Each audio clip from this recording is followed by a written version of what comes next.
going to be looking at today are volumes of composite shapes. And a composite shape we've already looked at before when it was made up of two or more common shapes.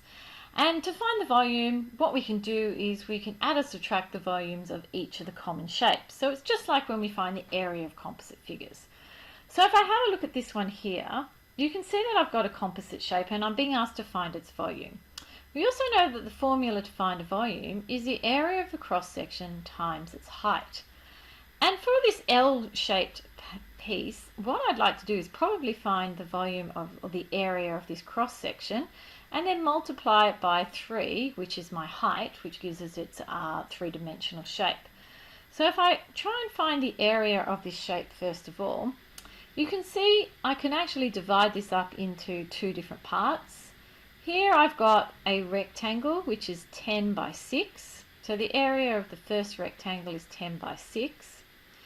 And I can add to that the area of this second rectangle, which is 4 by, and I need to work this out. This side is 12, this side is 6, so this part here must be 6. So this must be 12 by 6. Sorry, that should be, I should say, 4 by 6.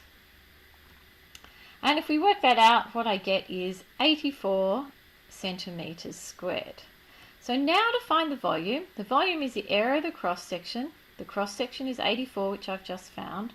And I'm going to multiply it by 3 because that is what's making my shape two-dimensional. And I get 252 centimetres and it's cubed because I'm being asked to find volume. So let's have a look at this next question. It says a grain silo consists of a cylinder with a cone on top as shown. The diameter of the cylinder is 16 centimetres and its height is 20 metres. And it says, what is the volume of the solid correct to one decimal place? So what we have is we have a cylinder with like a cone on top. And it's saying that the diameter of the cylinder is 16. So that means the radius must be 8. And it's saying the height is 20. It's not telling us the height of the cone, but we're going to assume that it is 20 in this case.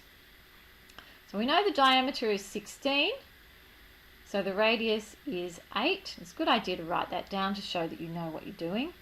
So to find the volume, what we're really doing is we're finding the volume of a cone and we're finding the volume of a cylinder.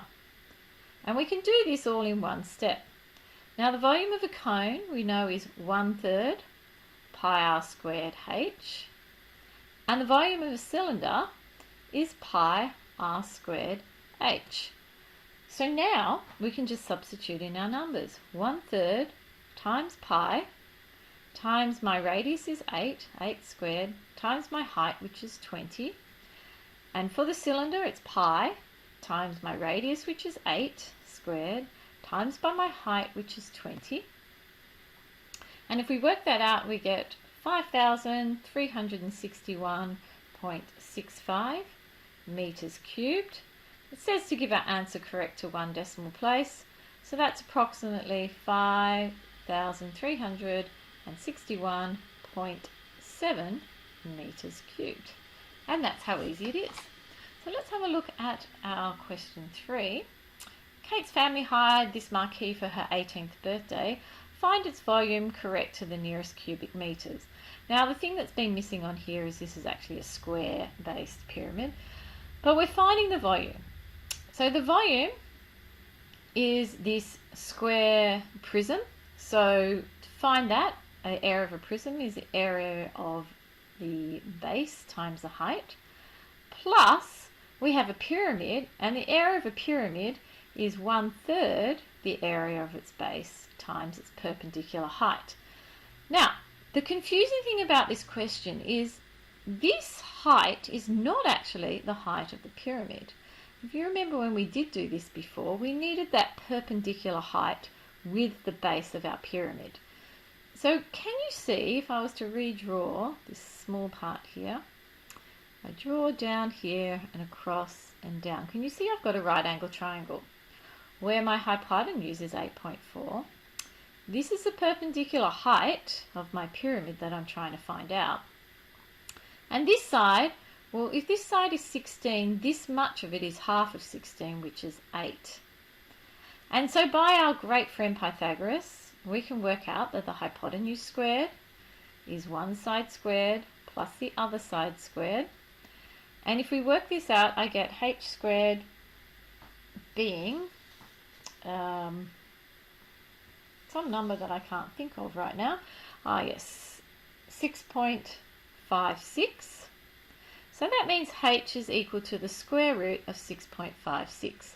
Now when I put that in my calculator, I got a whole lot of decimals, so I decided that I would just keep that square root sign just for the purposes of putting it all in this one equation up here. So to find the volume of my square prism, it's the area of the base times the height, which is 3, plus for my pyramid it's 1/3 the area of the base, which is 16 by 16, times by my height, and my height is the square root of 6.56. Now this just makes it easy because I can place it all into my calculator. When I place it all in my calculator, I get 986.5599 and so on. And it says correct to the nearest cubic meter, so that must be 987 meters cubed.